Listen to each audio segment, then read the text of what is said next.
ঠিক আছে 24 আৱাৰৰ আমাৰ কিবা 140 মিনিট থাকে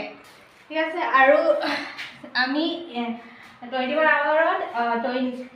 8 আৱাৰ্ছ কি কৰোঁ আমি শুবলৈ এইটো মানে শুব যাওঁ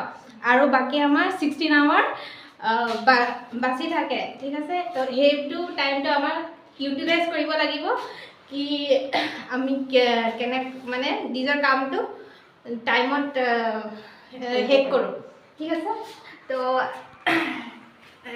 ফাৰ্ষ্ট আমাৰ কিবা কিছুমান টেকনিক আছে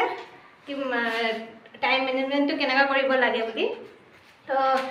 there is 4 technique first one is one thing technique or deep work technique তো one thing technique মানে এটা সময়ত এটাই কাম কৰিব লাগে আৰু